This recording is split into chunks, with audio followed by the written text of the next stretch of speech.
नमस्कार दोस्तों, मैं हूं आशीष पांडे। स्वागत करता हूं आपका एग्ज़ाम हॉल पे। दोस्तों, आज हम शुरू करने जा रहे हैं एक मल्टी डायनामिक सब्जेक्ट जिसका नाम है एथिक्स, इंटीग्रिटी एंड एप्टीट्यूड, जो कि जीएस पेपर 4 है। और दोस्तों, ये आपका यूपीएससी या कोई भी स्टेट पीसीएस निकालने के लिए ये एक निर्णायक सब्जेक्ट है, क्योंकि इसमें अगर आप अच्छा स्कोर कर ले जाते हैं तो डेफिनेटली आप एक बहुत सारे क्राउड से जो आपको कंपटीशन दे रही है उनसे काफ़ी आगे निकल सकते हैं। दोस्तों, ये सब्जेक्ट ऐसा है जो बहुत स्कोरिंग है, जिसको अगर आप समझ गए, जिसके कॉन्सेप्ट्स आप समझ गए, जिसकी आंसर लिखने की पद्धति आपको अगर आ गई, तो आप इसमें बहुत ही अच्छा स्कोर कर सकते हैं, चाहे वो यूपीएससी हो, चाहे वो स्टेट पीसीएस हो। और दोस्तों, एथिक्स पढ़ाने से पहले मैं आपको ये बता दूं कि हर वो टॉपिक जो हम एथिक्स में पढ़ेंगे उसको हम इलुसिडेट करेंगे with the help of example, ताकि वो टॉपिक आपको बहुत अच्छे समझ में आए। दोस्तों देखिए, एथिक्स ऐसा सब्जेक्ट है जिसके बारे में अमूमन हम सब लोग जानते हैं। हम सब लोग ethics, morality, value, honesty, integrity, इन सारे शब्दों को सुनते रहते हैं अपने लाइफ में। तो हमें मोटा मोटा आइडिया है कि हम किस बारे में बात कर रहे हैं, लेकिन हमें स्पेसिफिकली ये नहीं पता होता कि एथिक्स क्या है, मोरल्स क्या होते हैं, वैल्यू क्या होती है, इनके बीच में क्या डिफरेंस हैं, ऑनेस्टी क्या होती है। ऑनेस्टी हम सबको तो पता है कि कोई एक ऐसा एक्शन है जिससे हम जिसे हम जस्टिफाई कर सकें, जिसे हम ये कह सकें कि हाँ, ये एक्ट ऑनेस्ट है, ये एक्ट ऑनेस्ट एक्ट नहीं है, ये हम सब जानते हैं। लेकिन एग्जैक्टली ऑनेस्टी होती क्या है, इंटीग्रिटी होती क्या है, ये सारी चीज़ें हमें तभी पता चलेंगी जब हम एथिक्स को एज अ डिसिप्लिन पढ़ेंगे और with the help of example, ताकि आपको क्लियरली डिस्टिंक्शन समझ में आए कि भैया ये ऑनेस्टी, एक्ट ऑफ ऑनेस्टी है, ये एक्ट ऑफ इंटीग्रिटी है, इसे हम मोरल्स कहेंगे, इसे हम इथिक्स कहेंगे, ये फला फला चीज़ें इथिक्स और मोरल के बीच में डिफरेंस है। तो ये सारी चीज़ें हम इथिक्स में कवर करेंगे। जितना भी टॉपिक सिलेबस में है यूपीएससी के, topic by topic with the help of example and along with previous year questions, हम सब कुछ कवर करेंगे। तो दोस्तों, शुरू करते हैं पहले टॉपिक से, इंट्रोडक्शन टू एथिक्स। ये दोस्तों, ये सिलेबस में दिया नहीं हुआ है, लेकिन हमें एथिक्स का एक जनरल इंट्रोडक्शन देना बहुत ज़रूरी है, ताकि आगे के जब आप टॉपिक्स पढ़ें तो आपको सारे टर्मोलॉजी और जो हमारे कहने का मतलब है, जैसे कोई भी टॉपिक हम पढ़ा रहे हैं तो उसमें एथिक पर्सपेक्टिव से हम क्या कहना चाह रहे हैं वो आपको समझ में आए। तो शुरू करते हैं दोस्तों। देखिए, पहला इमेज क्या है दोस्तों, इंट्रोडक्शन ऑफ एथिक्स में मैंने रखा है गुड वर्सेस बैड। दोस्तों, पूरा ethics as a discipline, as a subject, हम यही जानने में यही स्टडी करता है कि भैया कौन से एक्शन आपके गुड हैं और कौन से एक्शन आपके बैड हैं। पूरा एथिक्स इन्हीं दो टर्म्स के इर्द गिर्द घूमता हुआ दिखेगा आपको पूरे सब्जेक्ट में। तो चलिए दोस्तों, सबसे पहले हम देखते हैं एथिक्स का डेफिनेशन क्या है, व्हाट इज एथिक्स। तो दोस्तों, एथिक्स एक ग्रीक वर्ड इथॉस से डिराइव्ड है दोस्तों, जिसका मतलब है कस्टम्स, ट्रेडिशंस, हैबिट्स। और दोस्तों, ये ब्रांच है फिलॉसफी की जो that involves a systematic study of human actions from a point of view of its rightfulness and wrongfulness. दोस्तों, ये ह्यूमन एक्शंस को पढ़ती है, systematic study of human action. और क्यों पढ़ती है?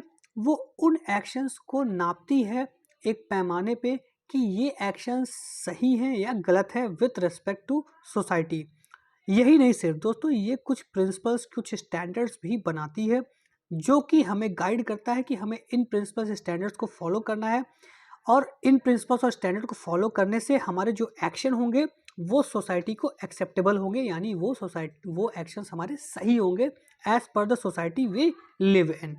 तो दोस्तों, ये तो डेफिनेशन था। अब दोस्तों, इस डेफिनेशन में जो टर्म्स हमने यूज़ किए, principles, standards, actions, good, bad, ये सारे इन सारे टर्म्स के हम डेफिनेशन देखेंगे और समझने की कोशिश करेंगे कि ये टर्म्स होते क्या हैं।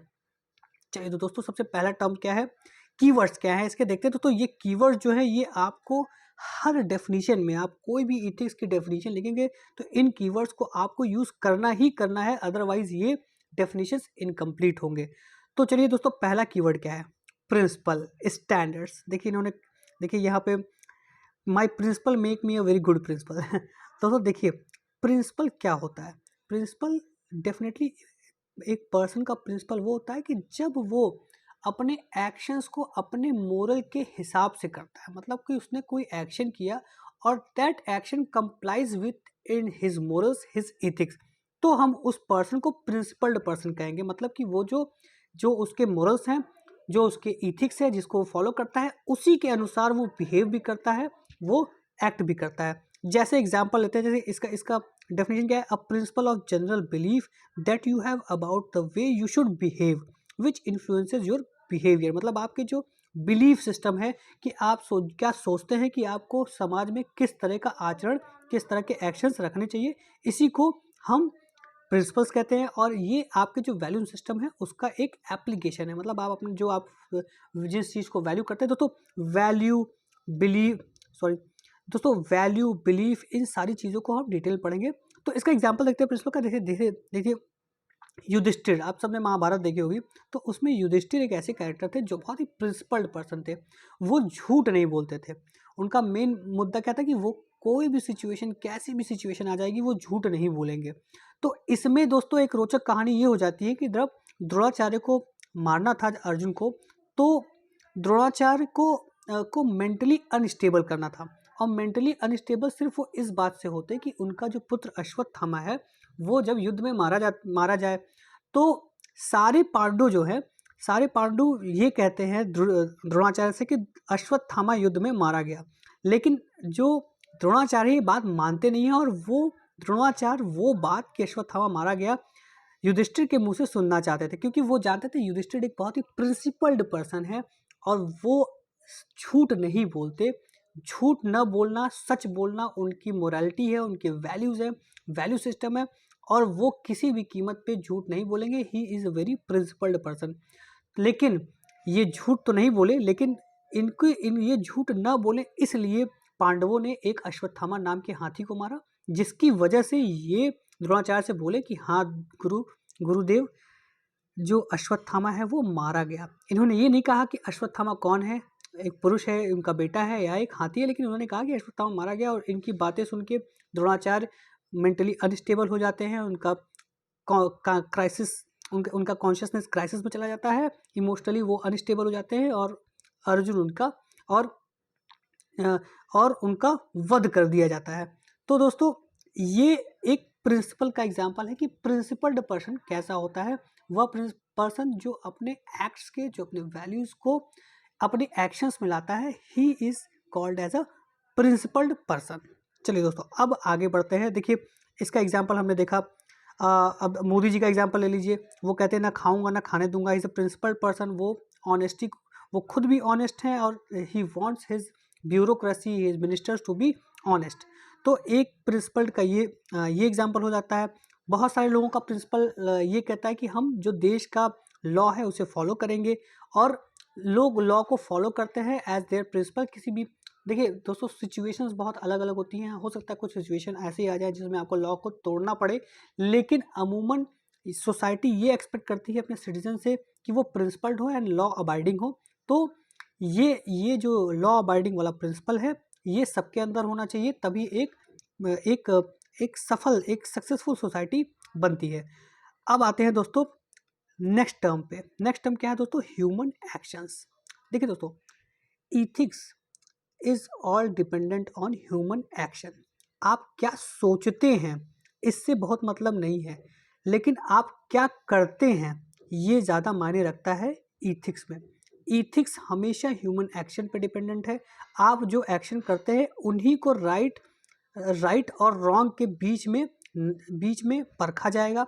इन्हीं को इन स्टैंडर्ड्स पे परखा जाएगा, और ये बताया जाएगा कि आप एथिकल हैं कि नहीं हैं। तो ह्यूमन एक्शन एक बहुत इंपॉर्टेंट टर्म है इथिक्स में, जो कि ये बताता है कि the person who is acting, the society which is acting is ethical और नॉट। नेक्स्ट है देखिए राइट और रॉन्ग। देखिए शुरू में ही मैंने बताया दोस्तों कि राइट और रॉन्ग के ही इर्द गिर्द पूरा इथिक्स घूम रहा है। तो आप जो एक्शन कर रहे हैं वो राइट है कि रॉन्ग है, ये इथिक्स हमें बताता है। और राइट और रॉन्ग कैसे डिसाइड होता है दोस्तों? ये हमारी सोसाइटियल वैल्यूज़ हैं, फैमिली की वैल्यूज़ हैं, और हमारे अगल बगल की इन्वायरमेंटल वैल्यूज़ हैं। तो ये वैल्यूज़, ये जो वैल्यू सिस्टम बना है, ये एथिकल सिस्टम बना है, मॉरल सिस्टम बना है, वही हमें बताता है कि जो चीज़ें हम कर रहे हैं वो राइट है कि रॉन्ग है। लेकिन दोस्तों अब आप ये समझना चाहते हैं कि नहीं, ये वैल्यूज़, ये सिस्टम, ये मोरल्स तो ठीक है, लेकिन किस चीज़ को हम एग्जैक्टली राइट या रॉन्ग कहेंगे। तो दोस्तों सबसे पहले राइट और रॉन्ग डिसाइड क्या करता है, आपके कौन सा एक्शन करते हैं, वो एक्शन जो किसी को कोई हार्म ना पहुंचाए, उसे अमूमन हर सोसाइटी में राइट माना जाता है। दूसरा एक्शन जो दोस्तों जो सोसाइटी के फेवर में हो, सोसाइटी के हित में हो, उसे राइट एक्शन माना जाता है। और रॉन्ग एक्शन क्या है, ये दोनों ना हो तो रॉन्ग एक्शन है। दोस्तों ऐसा एक क्लियर डिस्टिंक्शन नहीं है, कुछ न्यूट्रल एक्शन भी होते हैं। न्यूट्रल एक्शन क्या होते हैं, जो ना राइट होते हैं, जो ना रॉन्ग होते हैं, जैसे टीवी देखना, खाना खाना, घूमने जाना, दीज आर न्यूट्रल एक्शंस, ये ना राइट है ना रॉन्ग है। तो हम यहाँ इन एक्शंस की बात नहीं कर रहे हैं, हम राइट और रॉन्ग की बात कर रहे हैं, उन एक्शंस की बात कर रहे हैं जिसको हम राइट और रॉन्ग के पैमाने पे दे सकते हैं। जैसे killing a person is a wrong activity in most of the societies, लेकिन दैट डिपेंड्स ऑन सिचुएशन। जैसे अगर कोई आतंकवादी आपके टेरिटरी में घुस रहा है तो अगर उसको मारना is not a wrong thing, that depends on situation. और यही बताता है कि जो इथिक्स है वो बहुत ही एक सब्जेक्टिव सब्जेक्ट है। ऑब्जेक्टिव सब्जेक्टिव पे हम दोस्तों आगे बात करेंगे, पहले हम टर्मोलॉजी देख लेते हैं। अब देखिए दोस्तों अगला टर्मोलॉजी जो इसमें आता है वो है टर्म जो है, कीवर्ड जो है वो है सोसाइटी। दोस्तों इथिक्स कहाँ प्रैक्टिस करेंगे आप, अपने घर में, अपने आप में और अपने मित्रों के बीच में। तो ये जो आपका घर है, आपके मित्र हैं, आपकी फैमिली है, ऐसे हम बहुत सारे घर, मित्र और फैमिलीज को जोड़ दो तो एक सोसाइटी बनती है। और यही सोसाइटी एक ऐसी जगह है जहाँ आपके एक्शंस को इथिक्स, इथिकल या फिर नॉन इथिकल के पैमानों पे नापा जाता है। तो सोसाइटी एक बहुत ही इंपॉर्टेंट एंटिटी है इथिक्स में, जो कि चेंज हो सकती है दोस्तों।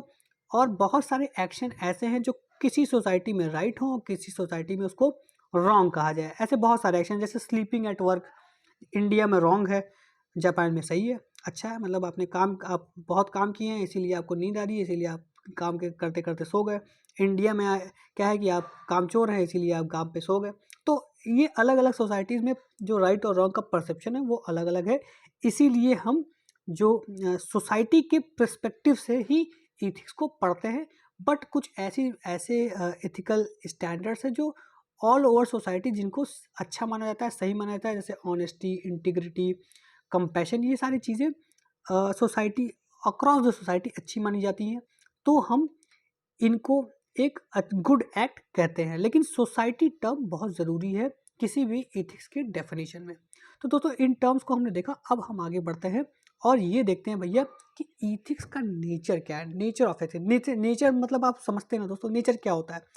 Nature which defines a person, जैसे हम कहते हैं angry young man Amitabh Bachchan, और कोई कोई मतलब जॉनी लीवर हो गए, ये कॉमेडियन है तो ये इनका नेचर कॉमेडियन है, इनका नेचर एंग्री है।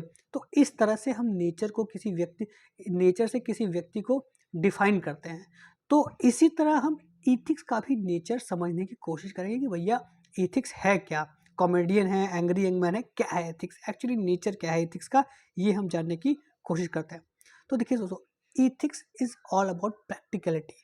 इथिक्स प्रैक्टिकल है दोस्तों, ये कोई सब्जेक्टिव और थ्योरेटिव स्टडी नहीं है, ये एक प्रैक्टिकल स्टडीज़ है। मतलब आपके जो एक्शंस होते हैं वही आपकी इथिक्स को डिफाइन, जैसे हमने बताया आपको कि human action guide the ethical way of living. मतलब आप इथिकल हैं या नहीं हैं ये आपके एक्शन ही बताते हैं। आप क्या सोचते हैं ये इथिक्स नहीं पढ़ता है, आप क्या करते हैं ये इथिक्स पढ़ता है, ये बताता है। तो इथिक्स, एथिकल होना is a thing of practicality and not a theoretical thing. Okay दोस्तों, नेक्स्ट आते हैं दोस्तों सब्जेक्टिव। देखिए दोस्तों अभी मैंने ऑब्जेक्टिव और सब्जेक्टिव की बात की। अब आप सोच रहे होंगे कि यार ये ऑब्जेक्टिव और सब्जेक्टिव के बीच में डिफरेंस क्या है। चलिए एग्जाम्पल से बताते हैं आपको।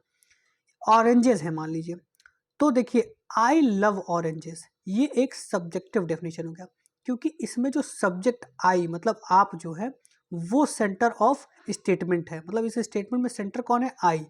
और I love oranges is a subjective statement. और ये वैरी कर सकता है, हो सकता है आई हेट और कोई कहे नो आई हेट ऑरेंजेस, मतलब किसी को ऑरेंजेस पसंद है, किसी को ऑरेंजेस नहीं पसंद है। तो ऑरेंजेस मुझे पसंद है या ऑरेंजेस पसंद होना चाहिए इज अ सब्जेक्टिव स्टेटमेंट। हो सकता है किसी और को पसंद ना हो, लेकिन जहाँ पे ऑब्जेक्ट, जैसे ऑरेंज जहाँ पे स्टेटमेंट का सेंटर रहे वो ऑब्जेक्टिव स्टेटमेंट हो जाता है।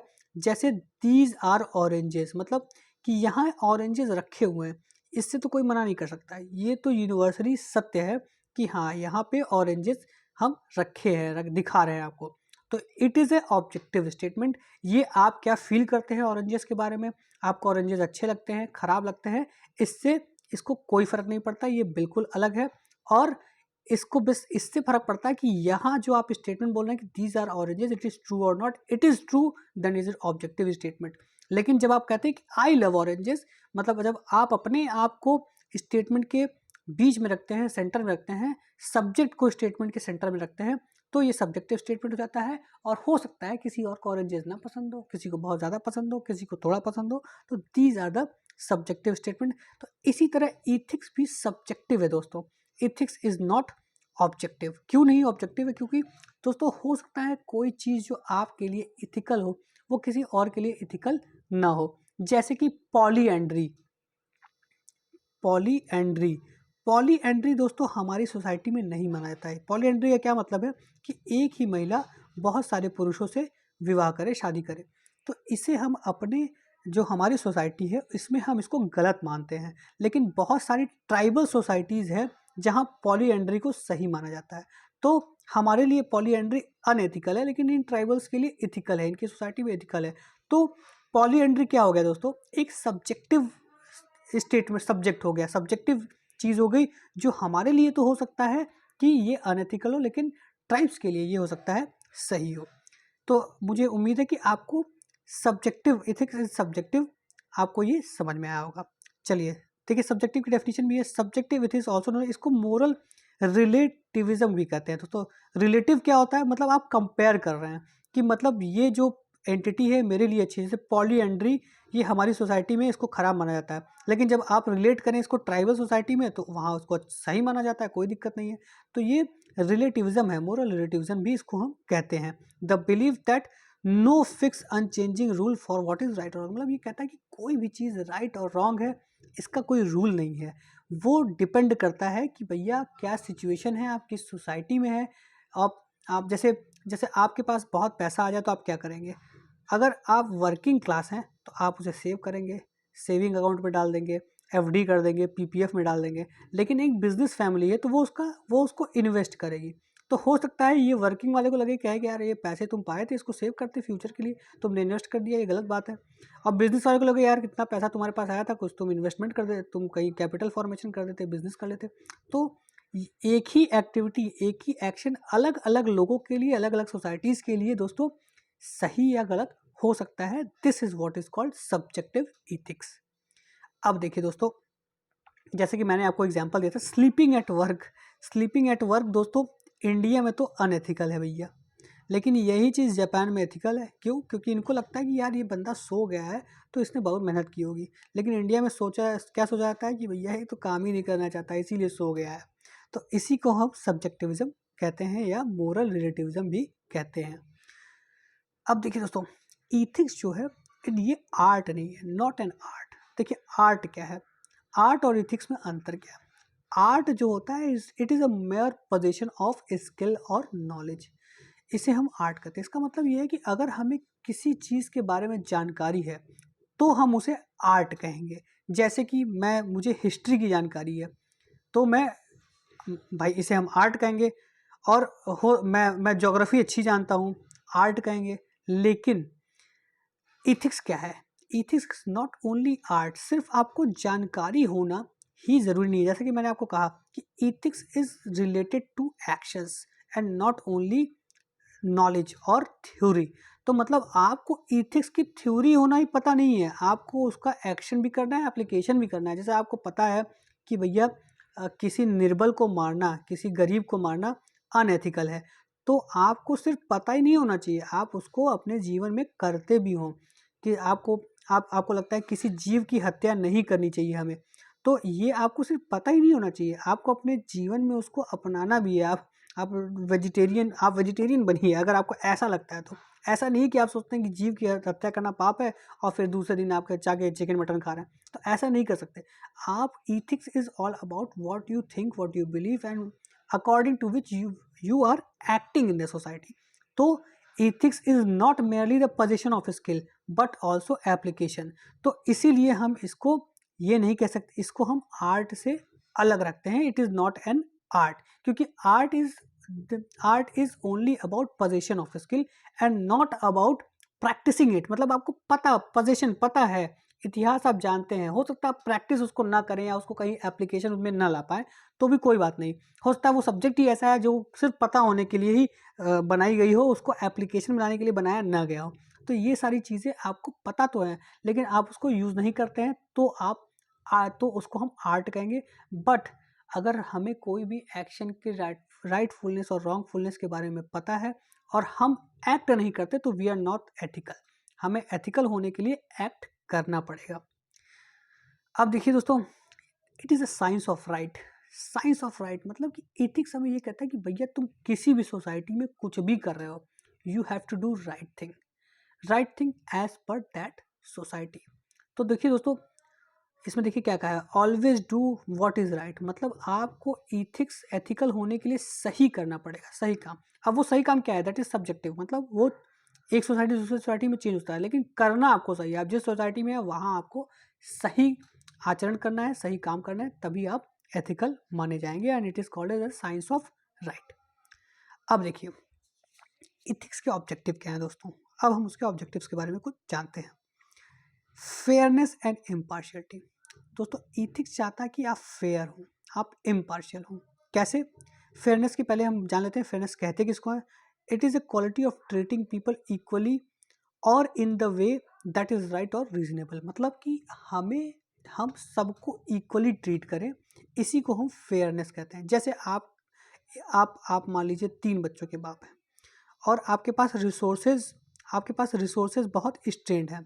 3 बच्चों में दोस्तों, 3 बच्चों में 2 लड़कियां हैं और 1 लड़का है। रिसोर्सेज कम है, पैसे आप थोड़े कम पाते हैं, तो आपने क्या किया कि बच्चे को आपने बहुत ही बढ़िया इंग्लिश मीडियम स्कूल में डाल दिया और दोनों लड़कियों को आपने हिंदी मीडियम किसी सरकारी स्कूल में डाल दिया।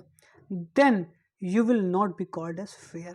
आप फेयर नहीं कहे जाएंगे, क्योंकि आपने अनफेयर तरीके से एक्ट किया है। आप कहीं आप अपने बच्चे को, आप अपने लड़के को बढ़िया स्कूल में पढ़ा रहे हैं और आपने उसी बढ़िया एजुकेशन से आप अपने लड़कियों को वांछित रख रहे हैं, और इस एक्ट को हम फेयर नहीं कहेंगे। फेयर एक्ट कब होगा? जब आप अपने दोनों लड़कियों को भी इसी स्कूल में पढ़ाएं, या फिर आप अपने बच्चे को भी सरकारी स्कूल में पढ़ाएं हिंदी मीडियम, तब आपको फेयर कहा जाएगा, क्योंकि तब आप सबको इक्वली ट्रीट कर रहे हैं। जैसे फ्री एंड फेयर इलेक्शन है।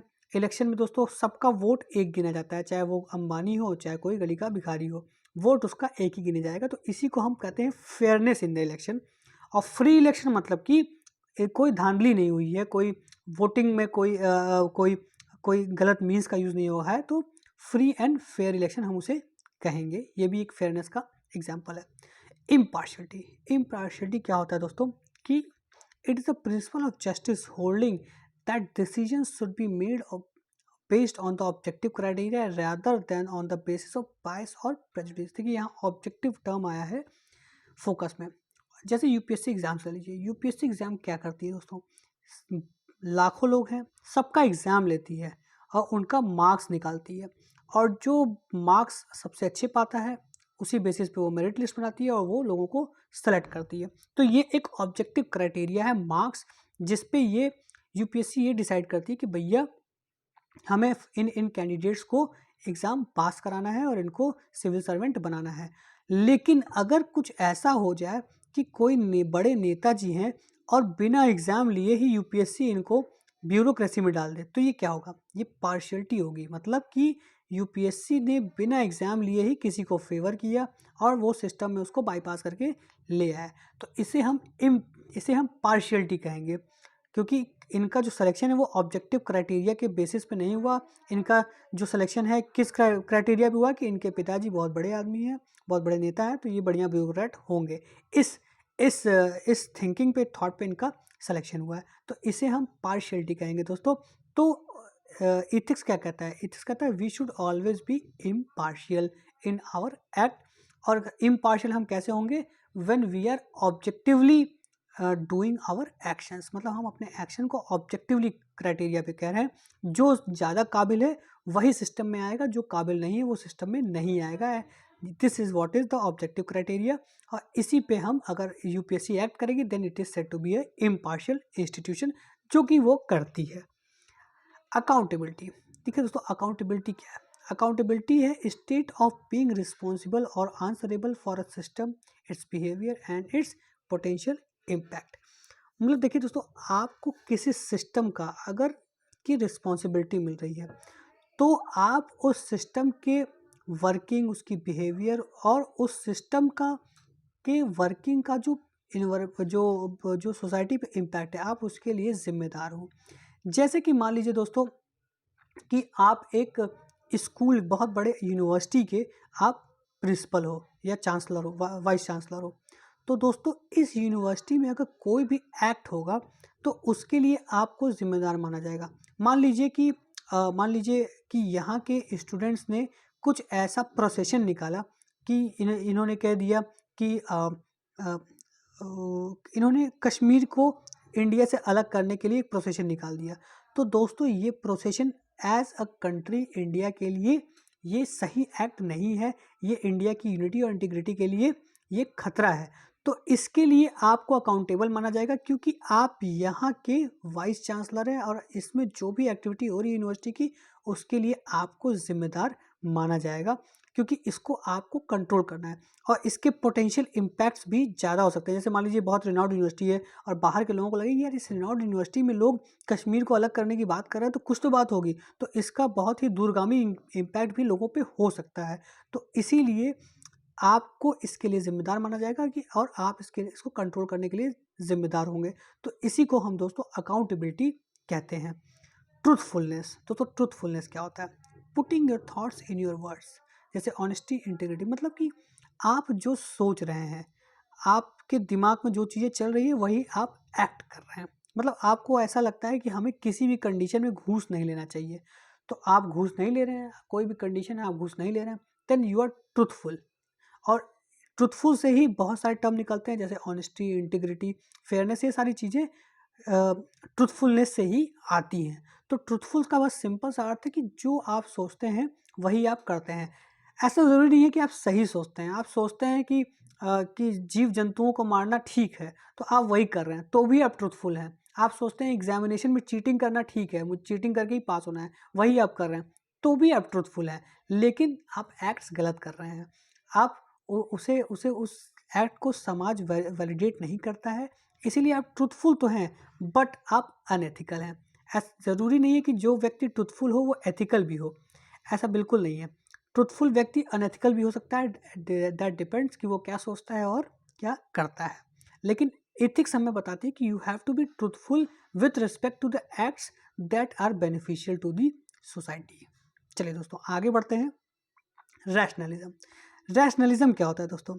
It is a In ethics, rationalism hold the position that reason rather than feeling, custom or authority is the ultimate court of appeal in judging good or bad, right or wrong action। देखिए ethics क्या कहता है कि आपको reasonable होना चाहिए। Reasonable का क्या मतलब है कि दोस्तों आपकी फीलिंग्स आपके एक्शंस को जज ना करें।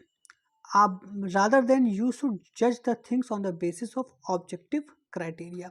मतलब कि अगर अगर दो एग्जाम्पल देते हैं, दो लोग दौड़ रहे हैं रेस में, आपको इन दोनों में से किसी को फाइनल जो रेस कंपटीशन है उसमें सेलेक्ट करना है। तो दोस्तों हो सकता है एक व्यक्ति एक्स है, वाई है, तो एक्स जो है वो वाई से तेज़ दौड़ता है, लेकिन वाई आपका रिलेटिव है, तो आपने एक्स को ना सेलेक्ट करके वाई को सेलेक्ट कर लिया।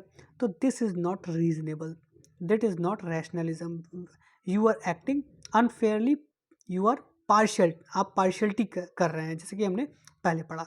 तो इसी को दोस्तों हम ये रीजनेबल नहीं कहेंगे। जैसे कुछ कस्टम्स हैं, जैसे अभी न्यूज़ में कुछ दिनों पहले आया था कि बिहार में छत से बच्चों को नीचे फेंका जाता है नेट्स में, ताकि उनके ऊपर भगवान की कृपा हो। तो that is not a reasonable act. तो आपको, अगर आप उस जिला के डीएम हैं या वहाँ कोई किसी पद पे हैं, तो आपको इस एक्ट को रोकना है। Because it is not reasonable. और आपको इनकी फीलिंग्स और कस्टम को रीजन पे हावी नहीं होने देना है, क्योंकि this can be very dangerous for the kids who are being thrown from the balcony. तो दोस्तों इसे हम रैशनलिज्म कहते हैं। You have to act rationally based on some objective criteria rather than your feeling, custom, authority और ultimate court of appeal. जैसे एक example और लेते हैं कि छोटे बच्चे हैं, हम यूजुअली उनको हमसे भीख मांगने आते हैं तो हम उन्हें भीख दे देते हैं, लेकिन आपको पता होना चाहिए कि ये भीख कितना हार्मफुल होता है उनके लिए।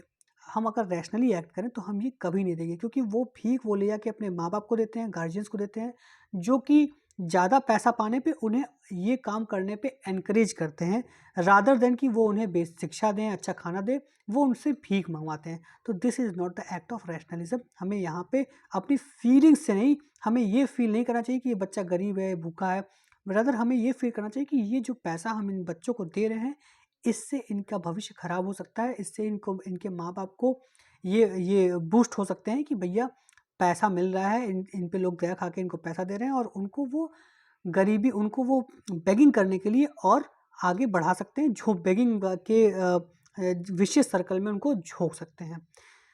अब देखिए दोस्तों, इथिक्स क्या नहीं है, ये बहुत इंपॉर्टेंट। दोस्तों इथिक्स क्या है ये जानना तो हमारे लिए ज़रूरी है ही, लेकिन उससे भी ज़्यादा ज़रूरी हमारे लिए ये जानना कि भैया इथिक्स क्या नहीं है। तो इथिक्स भैया फीलिंग्स नहीं है। जैसे कि मैंने आपको बताया कि फीलिंग में prevent us to behave ethically. कैसे? देखिए दोस्तों, मान लीजिए भैया आपकी बेस्ट फ्रेंड एग्जाम में बैठी हो और उसको क्वेश्चंस नहीं आ रहे हैं, और उसने कहा कि ये है तन्नू, ये है मन्नू। मन्नू ने बोला तन्नू से कि तन्नू बेटा हमको हेल्प कर दो, नहीं तो हम तो फेल हो जाएंगे परीक्षा में, तुम तो मेरी बेस्ट फ्रेंड हो। तन्नू ने बोला कि यार ठीक है चलो मैं तुम्हारी हेल्प कर देती हूँ, और उसने एक छोटा सा इसी से चिट बना के मन्नू को दे दिया। मन्नू हो सकता है पास हो गई हो, लेकिन क्या ये एक सही एक्ट है? नहीं दोस्तों। क्यों नहीं सही एक्ट है? क्योंकि चीटिंग करने से इनका सिर्फ और सिर्फ लॉस हो रहा है। इस वाले एग्ज़ाम में तो तन्नू ने हेल्प कर दिया, लेकिन जब आगे ये कॉम्पिटिटिव एग्ज़ाम्स देंगी, बड़े एग्ज़ाम्स देंगी, तो वहाँ कौन हेल्प करने आएगा? वहाँ कोई हेल्प नहीं करेगा, और वहाँ ये क्या होंगी? फेल हो जाएंगी। तो इसीलिए फीलिंग्स, इनकी जो ये जो इन अपने फीलिंग्स से इन्होंने एक्ट किया अपने दोस्त की हेल्प करने के लिए, that is not a ethical action at all. तो फीलिंग्स में ऑलवेज नॉट बी एथिकल। अब आते हैं आगे दोस्तों, रिलीजियस बिलीफ। देखिए दोस्तों, रिलीजियस बिलीफ को हम एथिकल नहीं कह सकते, क्योंकि हमारे रिलीजियस बिलीफ्स में बहुत सारे ऐसे ट्रेडिशंस और कस्टम्स होते हैं जो जिनको हम एथिकल नहीं कह सकते हैं, और जो सोसाइटी पे, करंट सोसाइटी पे ब्लॉट होते हैं। जैसे कि दोस्तों आप देखिए ट्रिपल तलाक। ट्रिपल तलाक दोस्तों मुस्लिम सोसाइटी में काफ़ी दिनों से चला आ रहा था, और जिससे मुस्लिम महिलाओं को काफ़ी परेशानी और काफ़ी दिक्कतों का सामना करना पड़ रहा था। देर सवेर गवर्नमेंट ने इस बात को समझी, और अब वो ट्रिपल तलाक के अगेंस्ट कानून वो ले आई है। तो ये एक रिलीजियस कम्युनिटी में ये प्रैक्टिस किया जा रहा था, रिलीजियस बिलीफ के अनुसार था, तो ये हमेशा एथिकल नहीं होते। हालांकि लगभग सारे रिलीजन्स हमको ये बताते हैं कि हमें किस तरह से आज अपने जीवन में व्यवहार करना चाहिए, किस तरह का आचरण रखना चाहिए। एथिकल एक्शंस ही हमें रिलीजन कोई बताता है, धर्म के बारे में जानकारी देता है, लेकिन जो कस्टम्स उस रिलीजन से निकलते हैं, that are always not ethical. अब देखिए दोस्तों, दूसरी क्या चीज़ है? Abiding by the law. Abiding by the law is always not ethical. देखिए दोस्तों, क्यों? हो सकता है चोरी करना अपराध है, ये तो हमें पता है। अपराध करने के चोरी करने के बहुत सारे नियम हैं, चोरी करने के अगेंस्ट बहुत सारी सज़ाएं हैं, लेकिन हो सकता है कि चोरी करने वाला अनएथिकल ना हो, एथिकल हो। कैसे? हो सकता है कि चोरी करने वाला बहुत पुअर हो, गरीब हो, और उसका वो देख रहा हो कि उसका बेटा भूख से मरने वाला है, उसके पास कोई और चारा नहीं है, और वो चोरी करके अपने बेटे का पेट भर रहा है ताकि उसकी ज़िंदगी बच जाए। तो हम, चूँकि ये एक्शन तो अनलॉफुल है, गलत है लॉ के हिसाब से, लेकिन इसका एक्शन अनएथिकल नहीं है, क्योंकि इसने ये काम अपने बच्चे को बचाने के लिए किया। इसी तरह एक एग्जांपल और लेते हैं कि ट्रैफिक लाइट को आप तोड़ के किसी किसी इंजर्ड पर्सन को हॉस्पिटल ले जा रहे हैं, तो आपने ट्रैफिक लाइट तोड़ा है यहाँ पे, ये तो अनएथिकल है, ये तो आपने कानून तोड़ा है। अनलॉफुल काम किया है, लेकिन चूंकि आप किसी की जान बचा रहे हैं तो इसको हम एथिकल एक्शन कहेंगे। तो following the law is not always, breaking the law is not always unethical, at the same time following is the law is also not always ethical. चलिए दोस्तों, सोशल नॉर्म्स, देखिए दोस्तों बहुत सारे सोशल नॉर्म्स ऐसे हैं जो कि हमारे समाज में ब्लॉट हैं, जो कि हाँ बहुत सारे ऐसे एक्ट्स लाए गए जिनसे इन सोशल नॉर्म्स को हटाया सके। तो अगर आप कोई सोशल नॉर्म फॉलो कर रहे हैं तो ज़रूरी नहीं है कि वो एथिकल हो। जैसे कि इसका बहुत बड़ा एग्जांपल है दोस्तों डाउरी सिस्टम। हम ये देखते हैं कि अमूमन अभी भी हमारे सोसाइटी में डाउरी लिए जाते हैं और दिए भी जाते हैं, लेकिन इस डाउरी के चक्कर में बहुत सारी हमारी बहनें, हमारी माताओं को बहुत सारा डोमेस्टिक वायलेंस झेलना पड़ता है, और डोमेस्टिक वायलेंस ही नहीं, बहुत सारी माताओं बहनों की इसमें जान भी चली जाती है। तो इसीलिए दोस्तों dowry system is a blot on the society, लेकिन ये एक सोशल नॉर्म है। तो हम ये कहें कि हम सोशल नॉर्म्स को फॉलो कर रहे हैं और तो हम एथिकल हैं, तो ये कहना गलत होगा, क्योंकि बहुत सारे ऐसे सोशल नॉर्म हैं जो अभी भी सोसाइटी में ईविल बने हुए हैं। अब देखिए दोस्तों, इथिक्स जो है वो एग्जैक्ट साइंस नहीं है, it is not exact science. क्यों? क्योंकि दोस्तों science is based on observation and experimentation. Observation and experimentation, इसी पे साइंस बेस्ड होता है। लेकिन ethics is not exactly based on observation and experimentation, rather ethics is based on purely human actions. तो human action पे ethics based होता है, और ह्यूमन एक्शंस ही उसे बताते हैं, ह्यूमन एक्शंस जो कि दूसरों को हार्म नहीं करते, जो कि सोसाइटी के लिए गुड होते हैं, ये बताते हैं कि भैया ये एक्शन हमारा एथिकल है। तो इसे हम एज अ साइंस नहीं देख सकते, क्योंकि ये सारी चीज़ें थ्रू प्रैक्टिस आती हैं एंड नॉट फ्रॉम ऑब्जर्वेशन और एक्सपेरिमेंटेशन। आगे बढ़ते हैं दोस्तों, देखिए जैसे कि मैंने बताया, ये साइंटिफिक प्रिंसिपल्स पे बेस्ड नहीं होते हैं, ये ह्यूमन एक्शंस, उनके बिहेवियर, उनके आचरण से इवॉल्व करते हैं सोसाइटी में, इसीलिए ये एग्जैक्ट साइंस नहीं है और ये एग्जैक्ट आर्ट भी नहीं है, जैसा कि आपने देखा। अब देखिए दोस्तों, इथिक्स से रिलेटेड हम कुछ इंपॉर्टेंट टर्म्स को डिस्कस करेंगे। चलिए दोस्तों, क्या है पहला टर्म देखते हैं, मोरालिटी। दोस्तों मोरालिटी क्या होती है, आप सुनते रहते हैं। Morality is all about those standard that a group of a person has about what is good and evil or what is right and wrong. Morality is seen from the perspective of an individual. देखिए दोस्तों, आप अपने मन से, अपनी चेतना से जिस चीज़ को सही या गलत मानते हैं वो आपकी मोरालिटी होती है। और ये मोरालिटी आती कहाँ से है? आपकी फैमिली, आपके टीचर, आपके फ्रेंड्स, आपकी सोसाइटी, ये सारी आपके मन में ये चेतनाएं भरती हैं कि ये the act which you are doing is moral. और ये इंडिविजुअलिस्टिक नेचर का होता है, मतलब ये एक इंडिविजुअल से निकलती है। दोस्तों अगले लेक्चर में हम मोरालिटी, इथिक्स और वैल्यूज़ के बीच में बहुत ही डिटेल्ड डिफरेंस और इनके बीच में डिटेल्ड स्टडी करेंगे, इनके बीच में डिटेल्ड डिफरेंसेस देखेंगे, ताकि मोरालिटी, इथिक्स और वैल्यूज़ के बीच में आपको डिफरेंस एकदम अच्छे से समझ में आ जाए। अभी सिर्फ हम इसका डेफिनेशन देखते हैं और एक छोटा सा इंट्रोडक्शन हम दे देते हैं कि ये होता क्या है। तो morality is a individuals perspective about what is right और wrong, it may differ from ethics. इसका एग्जाम्पल छोटा सा एक देते हैं दोस्तों, जैसे कि आप एक कोई एक बस कंडक्टर है, और वो उसके बस में एक ऐसी महिला आ गई, वुमेन आ गई, जिसके पास पैसे नहीं है, वो बहुत गरीब है और अपने पति से मिलने जा रही है वो दूसरी जगह, और उसको जाना ही है। तो अब देखिए दोस्तों, जो बस कंडक्टर है वो इस महिला से टिकट मांगने के पैसे मांगने आए। इस महिला ने मना कर दिया कि भाई मेरे पास तो पैसे ही नहीं है, मैं बहुत गरीब हूँ, मैं अपने पति को देखने जा रही हूँ। तो उस केस में बस कंडक्टर क्या करेगा? देखिए, अब बस कंडक्टर को इसके मालिक का आदेश है कि भैया किराया सबसे लेना है, इसी से तुम्हारी सैलरी मिल रही है तुम्हें। लेकिन अब बस कंडक्टर का जो मोरल है, जो अंदर की उसकी चेतना है, वो ये कह रही है कि भैया ये वुमेन बहुत गरीब है, इसको मैं बस से निकाल दूंगा तो बहुत पाप होगा, लगेगा मुझे। तो यहाँ पे इथिक्स और मोरल्स में कॉन्फ्लिक्ट हो रहा है।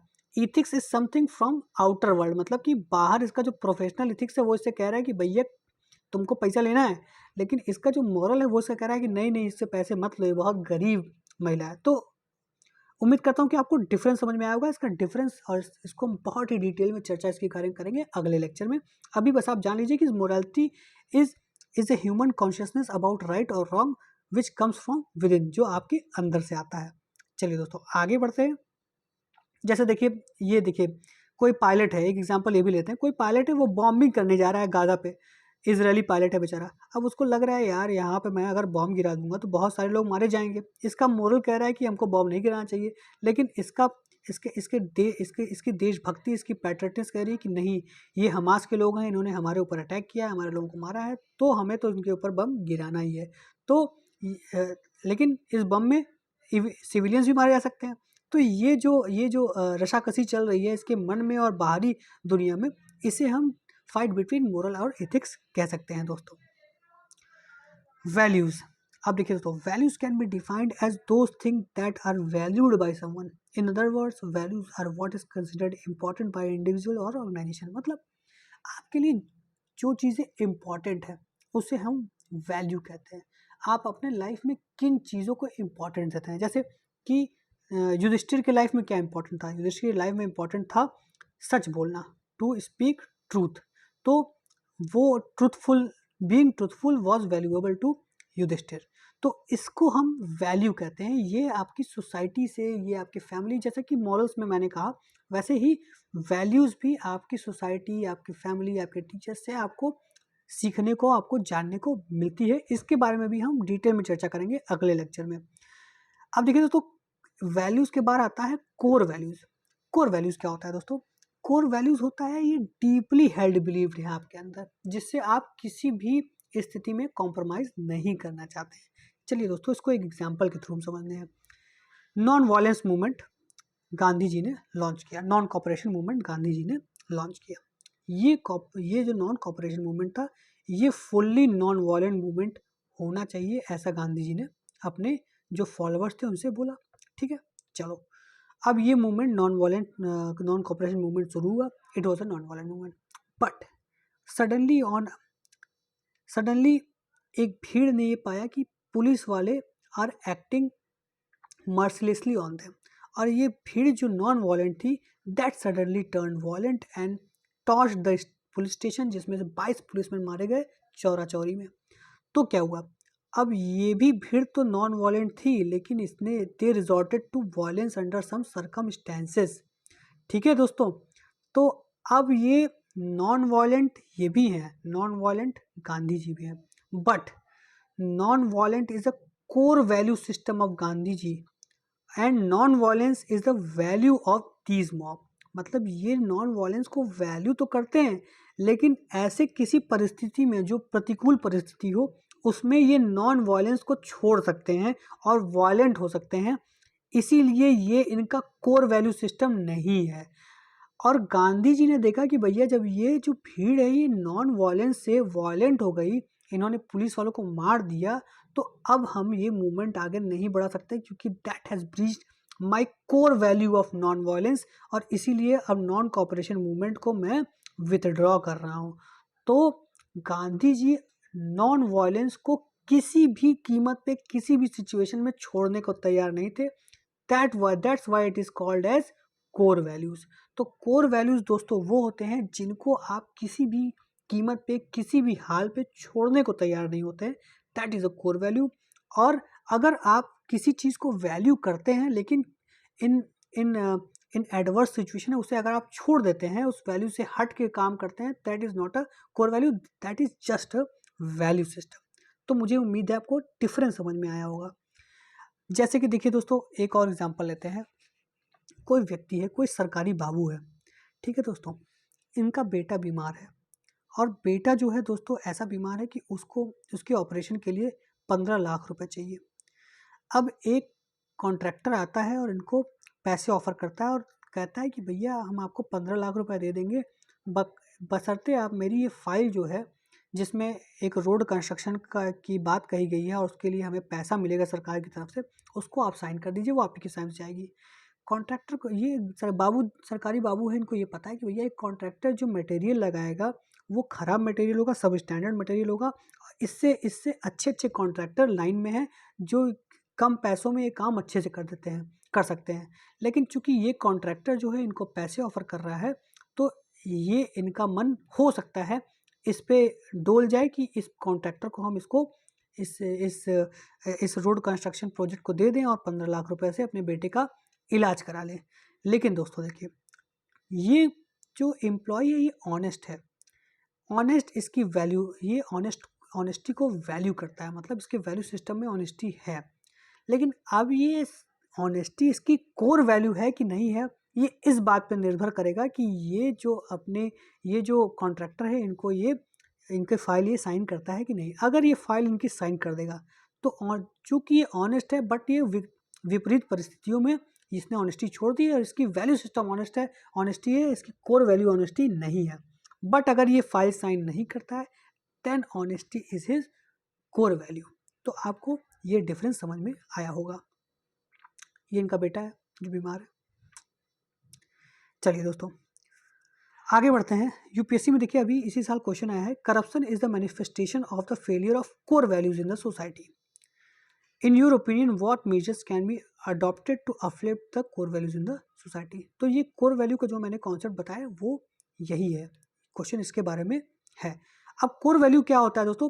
सम कोर वैल्यू सोसाइटी में क्या होते हैं दोस्तों? Accountability, collective responsibility, dignity, education, fairness, honesty, humanity, individual rights, justice. ये कुछ कोर वैल्यूज हैं सोसाइटी के जो आपको इस क्वेश्चन के आंसर में बताने होंगे। सबसे पहले आपको कोर वैल्यू बताना होगा। कोर वैल्यू क्या होते हैं? कोर वैल्यू वो होते हैं जो नॉन नेगोशिएबल होते हैं अंडर एनी सर्कमस्टेंसेस, जो वैल्यूज जिन वैल्यूज से आप नेगोशिएट करने को तैयार नहीं होते हैं, even in circumstances that are not cohesive. लेकिन उन वैल्यूज को जिनको आप छोड़ देते हैं, अबैंडन कर देते हैं, that is not the core value. और ऐसे जो कोर वैल्यूज हैं जो सोसाइटी में कम हो रहे हैं उनकी वजह भी पूछा है इस क्वेश्चन में। क्या वजह है? Focus on career and personal employment, neglect family and elders, impact of western influence and media, impact of technology, changes in food culture, evolution of entertainment platforms, urbanization and loneliness, materialism and economic divide, education system and pressure, literacy and illiteracy and overpopulation। ये कुछ reasons है जिसकी वजह से core values में हमारा decline हो रहा है। अब दोस्तों बिलीफ क्या होता है दोस्तों? Belief is an idea that we hold as being correct. It is acceptance that something exist और इज ट्रू वेदर और not there is a proof और एविडेंस। देखिए दोस्तों, बिलीफ कोई ऐसी चीज होती है जिसको आप सत्य मानते हैं। हो सकता है वो सत्य एग्जिस्ट न कर रही हो। जैसे काली बिल्ली रास्ता काटेगी तो अशुभ होगा, ये एक बिलीफ है। जरूरी नहीं कि ऐसा प्रूव हुआ हो, ऐसा लोग कहते हैं तो आप मानते हैं, और आप काली बिल्ली रास्ता काट दी तो हो सकता है आप किसी इंटरव्यू में सेलेक्ट नहीं हुए हो, जिसके चांसेस बहुत ज़्यादा हो सकते हैं। लेकिन आपने ये सोच लिया कि भैया काली बिल्ली ने रास्ता काटा था इसीलिए मेरा इंटरव्यू में सिलेक्शन नहीं हुआ, इसीलिए अब आप मानने लगे हैं कि काली बिल्ली अगर रास्ता काटेगी तो अशुभ हो जाएगा, कुछ अनर्थ हो जाएगा। तो ये आपका बिलीफ हो गया है। मोर और लेस ऐसा कहीं भी प्रूफ नहीं हुआ है, किसी भी एक्सपेरिमेंट से, किसी भी तरीके से प्रूव नहीं हुआ है काली बिल्ली रास्ता काटेगी तो कुछ अशुभ हो जाएगा, लेकिन फिर भी आप ऐसा मानते हैं। इसीलिए आपका बिलीफ है। मे और may not be it is proved. ठीक है दोस्तों, मेरी क्रिसमस। देखिए बहुत सारे लोग बिलीव करते हैं कि क्रिसमस डे पे सेंटा क्लॉज आते हैं और हमें गिफ्ट देते हैं। ये हमारा बिलीफ है, लेकिन इससे हमें फ़र्क नहीं पड़ता कि सेंटा क्लॉज रियली में एग्जिस्ट करते हैं कि नहीं करते हैं सॉरी। लेकिन हम ये बिलीव करते हैं कि क्रिसमस के दिन सेंटा क्लॉज आते हैं और हमें गिफ्ट करते हैं। तो ये हमारा एक बिलीफ सिस्टम है जो हमें इस चीज़ को सत्य मानने के लिए अग्रसर करता है, भले वो चीज़ सत्य हो चाहे ना हो। जैसे 7 इज़ माई लकी नंबर। 7 किसी भी वर्ड में, किसी भी जगह पे, किसी भी ट्रेन कंपार्टमेंट में 7 होगा तो मेरे लिए लकी होगा। तो ये हम मानते हैं, ये यूनिवर्सली प्रूफ नहीं है। ऐसा भी हो सकता है दोस्तों कि बहुत सारी यूनिवर्सली प्रूव्ड चीज़ें भी हम बिलीव करते हों, जैसे कि सुबह की सूर्य की किरणें हमारे लिए अच्छी होती हैं। ये प्रूव्ड भी है और इस पर हम बिलीव भी करते हैं, इसीलिए हम सुबह सुबह सूर्य को जल चढ़ाते हैं। तो बिलीव सिस्टम वो चीज़ें होती हैं जिसे हम सच मानते हैं, इर्रेस्पेक्टिव ऑफ कि वो सच है कि नहीं है। जैसे हम हमेशा गवर्नमेंट जॉब और प्राइवेट जॉब के बीच में कंपैरिजन करते हैं, तो ये एक बिलीफ सिस्टम है। बहुत सारे बिलीव करते हैं कि government job is better than private job, बहुत सारे बिलीव करते हैं कि private job is better than government job. अब देखो इसका मापदंड अलग अलग दोनों लोगों के बीच में हो सकता है, लेकिन ये बिलीफ सिस्टम ही है जो किसी को गवर्नमेंट जॉब या प्राइवेट जॉब की तरफ तैयारी करने के लिए बढ़ाता है, अग्रसर करता है। विजडम दोस्तों, विजडम क्या होता है दोस्तों? Wisdom is the ability to use your experience and knowledge in the order to make a sensible decision और जजमेंट। चलो दोस्तों, विजडम की एक कहानी बताते हैं आपको, जिससे विजडम के बारे में आपको समझ में आ जाएगा। 2 IAS ऑफिसर है, ऑफिसर एक्स, ऑफिसर वाई, ठीक है। अब दोस्तों दोनों ने साथ साथ IAS की तैयारी की, लेकिन जो ऑफिसर एक्स हैं वो तैयारी करने से पहले एक गवर्नमेंट डिपार्टमेंट में क्लर्क थे, और ऑफिसर जो वाई है वो सीधे सीधे तैयारी करने आए हैं, वो कहीं भी काम नहीं कर रहे। होता क्या है, दोनों लोग क्वालिफाई कर जाते हैं और दोनों लोग IAS बन जाते हैं। इनकी रैंक 7 आती है, इनकी 8 आती है, चलो अच्छी बात है।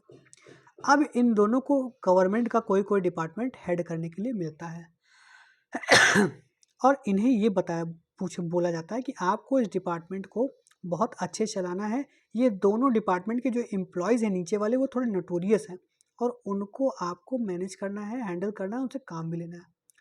तो दोस्तों हो सकता है कि जो ऑफिसर वाई है ये इवेंचुअली इस काम में फेल हो जाए और ऑफिसर एक्स पास हो जाए। क्यों? क्योंकि ऑफिसर एक्स जो है वो एज ए क्लर्क काम कर चुका है और उसे पता है कि जो नीचे के एम्प्लॉयज़ हैं वो क्या सोचते हैं। तो अपने इसी ज्ञान का वो यूज़ करके इन एम्प्लॉयज़ को मैनेज करता है और अपना काम आसानी से कराता है। चूँकि ऑफिसर वाई को इसके बारे में कुछ पता नहीं है, तो इसको इन जो नोटोरियस एम्प्लॉयज़ हैं उनको हैंडल करने में काफ़ी दिक्कत आती है और थोड़ा ज़्यादा समय लगता है। तो दोस्तों इसी को हम विज़डम कहते हैं, जब आप अपने पास्ट नॉलेज और एक्सपीरियंसेस को यूज़ करके कोई कोई कोई कार्य करते हैं और कोई फैसला करते हैं और उस फैसले से आपका लाभ होता है, तो उसे हम विजडम कहते हैं दोस्तों। और उसका डेफिनेशन क्या है? Wisdom is the ability to use your experiences, जैसे कि एक्स ने किया, एंड नॉलेज, मतलब एक्सपीरियंस और नॉलेज को उसने अपने यूज़ किया in order to make sensible decisions and judgement. मतलब कि वो जो एम्प्लॉयज़ थे उनसे काम करवाने के लिए उसने ऐसे जजमेंट लिए, ऐसे डिसीजन लिए जो कि उसके प्रीवियस एक्सपीरियंसेस पे बेस्ड थे जब वो क्लर्क था। जैसे कि मतलब कुछ एम्प्लॉयज़ जो हैं उनको काम करने में मन नहीं लगता, तो उनको बाहर चाय पीने में, भागने में, दौड़ने में, दूसरे से मिलने में, इसी में उन एम्प्लॉयज़ का मन लगता है। तो इस IAS ने क्या किया कि उन एम्प्लॉयज़ को फ़ाइल थमा दी, कही ठीक है तुम ये फ़ाइल यहाँ से यहाँ ले जाओगे, बाहर कहीं ले जाओगे, तुम्हें इसी में अच्छा लगता है। कुछ एम्प्लॉयज़ हैं उनको सीट पे बैठने का मन करता है, वही बातें करने का मन करता है, तो वो उन एम्प्लॉयज़ को उसने डेस्क जॉब थमा दिया कि चलो तुम लेटर ही चढ़ाओ बैठ के और दोस्तों से बात भी करते रहो। तो इस तरह से उसने काम को बहुत अच्छे से मैनेज किया लोगों को समझ के। लेकिन जो ऑफिसर वाई था वो ये चीज़ें समझ नहीं पाया और उसने हर व्यक्ति को बराबर काम दिया, जिसमें से किसी व्यक्ति ने कुछ व्यक्ति कर पाए, कुछ व्यक्ति जो बाहर भागने वाले वो नहीं कर पाए। तो इससे पूरा काम सफ़र किया और पूरे अच्छे से हो नहीं पाया। दोस्तों इसी को हम विजडम कहते हैं। चलिए दोस्तों, कॉन्शियस। दोस्तों कॉन्शियस के बारे में बात करते हैं। Conscious refers to the individual's inner sense of what is right and wrong, which guides their moral and ethical decision making. It is often seen as a moral compass that helps people to make choices that align with their value and principles. Conscience is shaped by the combination of one's upbringing, cultural background, personal experience and societal influence. देखिए दोस्तों, conscious के बारे में बात करते हैं। Conscious के बारे में एक एग्जाम्पल के थ्रू बात करते हैं। देखिए एक डॉक्टर हैं। अब देखिए दोस्तों, डॉक्टर जो हैं वो एक ऐसे मरीज को देख रहे हैं जो कि टर्मिनली इल है और जो चाहता है कि उसकी लाइफ डॉक्टर ख़त्म कर दें, उसको मृत्यु के हवाले कर दें आराम से। चूँकि डॉक्टर मेडिकल एथिक्स से बंधे हुए हैं वो ऐसा नहीं कर सकते, लेकिन उनकी चेतना, जो उनकी अंतरात्मा है, वो ये कह रही है कि नहीं, हम मुझे इसको मरने देना चाहिए, इसकी मुक्ति इसकी मृत्यु में है। लेकिन वो ऐसा कर नहीं सकते क्योंकि भैया वो मेडिकल एथिक्स से बने हुए हैं। तो कॉन्शियस क्या होता है दोस्तों? कॉन्शियस होता है कि मनुष्य की जो चेतना है वो उससे क्या कह रही है। वो उसे कह रही है कि इस पेशेंट को आप मृत्यु दे दीजिए ताकि इसको मुक्ति मिल जाए। तो that is called as conscious. वो एक इनर सेंस है व्यक्ति का कि क्या राइट है, क्या रॉन्ग है, और वो उसके मोरल और एथिकल डिसीजन मेकिंग को इफेक्ट भी करती है। हो सकता है वो डॉक्टर आगे चल के कोर्ट में जाए और बोले कि भैया जो टर्मिनली इल पेशेंट है उनको मृत्यु देना सही चीज़ है, गलत चीज़ नहीं है। तो वो उसकी कॉन्शियस उसको ड्राइव कर रही है कि ये एक्ट किया जाए ताकि जो बहुत सारे टर्मिनली इल पेशेंट्स हैं उनको मुक्ति दी जा सके। तो this is called as conscious, your inner sense of what is right and wrong. और ये एक मोरल कंपास होता है दोस्तों, जो आपके वैल्यूज और प्रिंसिपल से अलाइंड होती है हमेशा। अब देखिए दोस्तों, एक और टर्म आता है क्राइसिस ऑफ कॉन्शियस। देखिए तो क्राइसिस और कॉन्शियस तब आता है जब आप किसी ऐसे सिचुएशन में हैं जब आपको बहुत डिफिकल्ट मोरल चॉइस लेना है। आपको लगता है कि जो मैं करने जा रहा हूँ वो सही है, लेकिन आप फिर भी उसको नहीं करना चाहते क्योंकि आपकी अंतरात्मा, आपकी चेतना उसके लिए आपको इजाज़त नहीं दी रही है। और उस केस में आप गिल्टी, एंजाइटी और कन्फ्यूजन फेस कर सकते हैं। जैसे कि एग्जांपल लेते हैं, जापान पे जिस पायलट ने न्यूक्लियर बम गिराया था उसका कॉन्शियस, उसे पता नहीं था कि उसने न्यूक्लियर बम जापान पे गिराने जा रहा है। और उसकी सरकार ने बोला कि भैया तुमको जाके बम गिराना है, हिरोशिमा नागासाकी पे जाओ गिरा दो। इसे पता नहीं था कि मुझे ये काम करना है। इसने बम गिराया, चलाया, लेकिन जब इसको पता चलता है कि इसने एटम बम गिराया है जापान के ऊपर जिससे लाखों लोग मारे गए हैं, तो इसका जो इनर कॉन्शियस है, क्राइसिस ऑफ कॉन्शियस में ये चला जाता है। इसे बहुत एंजाइटी होती है, गिल्ट महसूस होता है। इसकी, हालांकि इसे पता है कि इसने अपने देश के हित में काम किया है, इसने अपने सरकार के सिर्फ आदेश को माना है, लेकिन जो इसका इनर गिल्ट है, इनर कॉन्शियस है, वो इसे गिल्टी मानता है इस लाखों लोगों के मृत्यु के लिए। और यहाँ पे एक ऐसी कंडीशन ओरिजिनेट होती है जिसे हम कहते हैं क्राइसिस ऑफ कॉन्शियंस। और वहाँ पे दोस्तों गिल्ट से ये आत्महत्या कर लेता है। तो this is the example of crisis of conscience, जहाँ आपके मोरल्स आपको बताते हैं कि आपको ये काम नहीं करना है, फिर भी आपको वो काम करना होता है because you ought to do it. वो आपकी ड्यूटी है और उससे उसको करने के लिए आपकी सरकार ने, आपके इथिक्स आपको कहते हैं कि आपको वो काम करना है, बट आपका कॉन्शियंस उसे करने से मना करता है। और शायद इनको इसीलिए नहीं बताया गया कि आप न्यूक्लियर बम हिरोशिमा नागासाकी गिराने जा रहे हैं, क्योंकि शायद इन्हें ये पता चलता तो इनके क्राइसिस ऑफ कॉन्शियस इन्हें ये काम करने ही ना देता फर्स्ट साइड पे। तो चूंकि ये काम ये कर लें, इसीलिए बहुत सारे ऐसे फौजी होते हैं जिनको उनके मिशन के बारे में लास्ट मोमेंट तक नहीं बताया जाता है, ताकि हो सकता है कि उनका क्राइसिस ऑफ कॉन्शियस, उनको क्राइसिस ऑफ कॉन्शियस हो जाए उनके में और वो काम ना करें। तो दोस्तों क्राइसिस ऑफ कॉन्शियस यही होता है जब आपका inner moral, inner ethics, inner value जो है आपको कुछ एक्ट करने से रोके, लेकिन वो एक्ट आपको करना ही है। तो दोस्तों ये एक ब्रीफ इंट्रोडक्शन था एथिक्स का with the help of examples. कैसा लगा दोस्तों आपको? आप हमारे चैनल को लाइक करें, शेयर करें और सब्सक्राइब करें।